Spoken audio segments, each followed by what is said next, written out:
السلام علیکم، میں عبدالجواد اپنے یوٹیوب چینل عوام کی آواز سے آپ کی خدمت میں ایک دفعہ پھر حاضر۔ آج ایک بہت ہی اہم اجلاس آئی ایم ایف کا ہوا، جس میں پاکستان کے ڈیفالٹ ہونے کے متعلق سوال کیا گیا۔ مینجمنٹ ڈائریکٹر جو ہیں آئی ایم ایف کی، ان سے تو اس کے بارے میں انہوں نے ایک بہت ہی دلچسپ جواب دیا۔ ان کی جو انہوں نے تقریر کی، اس کے وہ میں آپ کو پڑھ کے سناتا ہوں پہلے، اس کے بعد ہم اس پہ ڈسکس کریں گے۔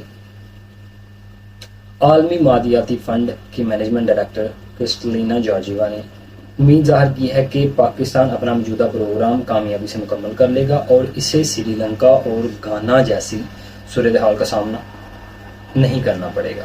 واشنگٹن میں I M F World Bank کا اجلاس سے خطاب میں آئی ایم ایف کی سربراہ نے کہا کہ اس میں کوئی شک نہیں کہ پاکستان کو موسمیاتی چیلنجز کا سامنا ہے، لیکن پاکستان حکام جو اقدامات کر رہے ہیں ان سے امید ہے کہ ہم اس پروگرام کو کامیابی سے مکمل کر لیں گے۔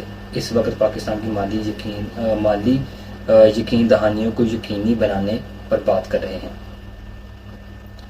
سب سے پہلے اس میں یہ ہے کہ جس طرح سے وہ کام کر رہے ہیں، پاکستانی عوام کا خون چوس رہے ہیں، اس میں بیسیکلی اس کا ذکر انہوں نے کیا ہے۔ انہوں نے کہا کہ پاکستان نے جن معاملات پر اتفاق رائے کیا ان پر عمل سے پروگرام مکمل کر سکتے ہیں۔ امید ہے کہ یہ ہم سب کی خیر سگالی سے ممکن ہوگا۔ پاکستان موسمیاتی تغیرات کی فرنٹ لائن پر رہے گا۔ پاکستان میں زراعت کے مستقبل کی پائیداری پر سوچنا ہوگا۔ پاکستانی حکام کے ساتھ مل کر بڑی محنت سے کام کر رہے ہیں۔ پاکستان ایسا پالیسی فریم ورک بنائے جس سے معاشی خطرات ٹل جائیں۔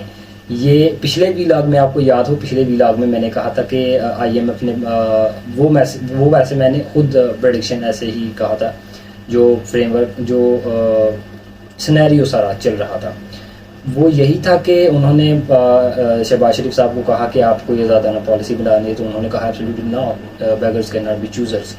تو یہ اس سے ریلیٹ کرتا ہے۔ تو آئی ایم ایف سربراہ نے کہا کہ ہم چاہتے ہیں کہ پاکستان پائیدار معاشی ترقی کی جانب گامزن ہو۔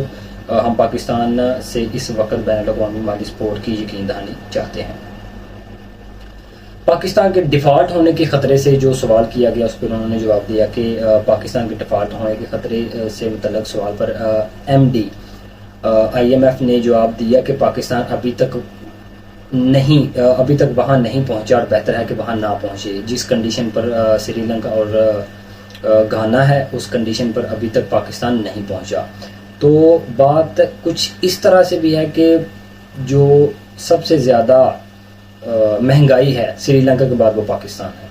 پاکستان میں inflation rate around 46 point something پر پہنچ چکا ہے۔ تو اس سے زیادہ انفلیشن، اس سے زیادہ غربت کے بعد اب ڈیفالٹ ہی بچتا ہے۔ انہوں نے کہا کہ تمام ممالک کو بڑھتی عالمی تجارتی تقسیم کے نتائج سے بچنے کے لیے دوسری سرد جنگ کو روکنا ہوگا۔ میں ان لوگوں میں سے ہوں جو جانتے ہیں کہ سرد جنگ کے نتائج کیا ہوتے ہیں۔ مزید برآں انہوں نے کہا، کرسٹلینا جارجیوا نے کہا کہ دنیا میں بڑھتی تجارتی تقسیم سے عالمی معیشت میں 7% کمی ہونے کا امکان ہے۔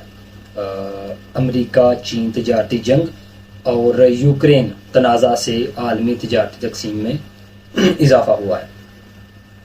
خیال رہے کہ پاکستان اور آئی ایم ایف کے درمیان مذاکرات جاری ہیں، جس کے بعد $1 ارب سے زائد کی قسط جاری کی جائے گی۔ پچھلے ویلاگ میں نے اس کا ذکر کیا کہ دبئی اور متحدہ عرب امارات اور سعودی عربیہ نے متحدہ عرب امارات نے 1 بلین اور سعودی عربیہ نے اراؤنڈ 2 بلین فائنینشیل سپورٹ کا اعلان کیا تھا۔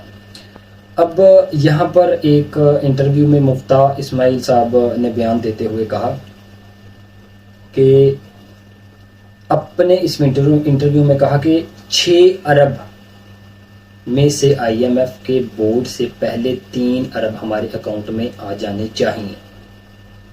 ان کا کہنا تھا کہ آئی ایم ایف سے مکمل معاہدے کے لیے دوست ممالک سے $6 ارب کے وعدے چاہیے، جس میں سے 3 ارب کے تو 1 ارب کا $1 بلین جو ہے وہ ہمارے دوست ملک متحدہ عرب امارات اور $2 بلین جو ہیں وہ سعودی عربیہ، ان کی طرف سے ابھی اعلان نہیں ہوا، وہ جب دورہ شہباز شریف صاحب کا وہاں پہ ہوگا، وزیر اعظم صاحب کا، وہ اعلان تب کیا جائے گا، متوقع ہے۔ تو ان اہداف کو پورا کرنے کے سوا ہمارے پاس کوئی راہ نہیں۔ اگر ان اہداف کو ہم پورا نہیں کرتے تو پاسبلٹی ہے پاکستان کے ڈیفالٹ ہونے کی۔ پاکستان ڈیفالٹ کر سکتا ہے اگر یہ اہداف ہم پورے نہ کر سکیں تو۔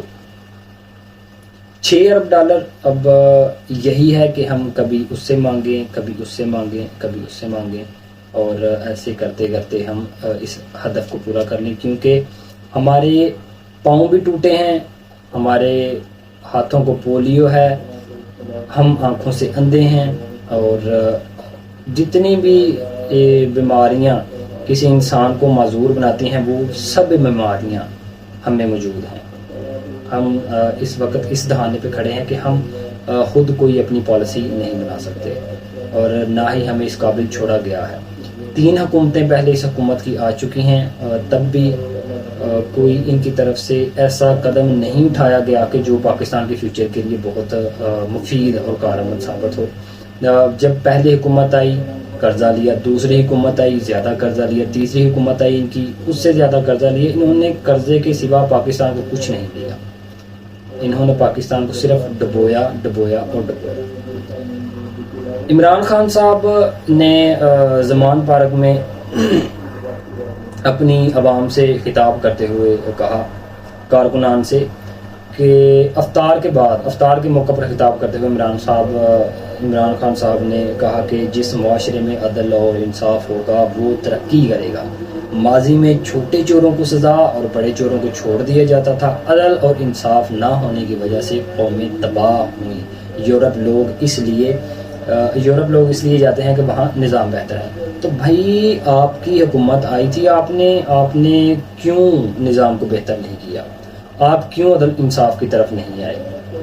جب آپ اقتدار میں ہوتے ہیں، یہ میں نے پہلے بھی ویلاگ میں آپ سے کہا تھا کہ ضروری نہیں کہ جو بھی لیڈر، جو کسی پارٹی کا سربراہ ہے، وہ سٹیج پر موجود آپ کے ساتھ جو گفتگو کر رہا ہے، پس پردہ وہ انہی باتوں پر عمل کرتا ہے، ایسا ممکن نہیں ہے۔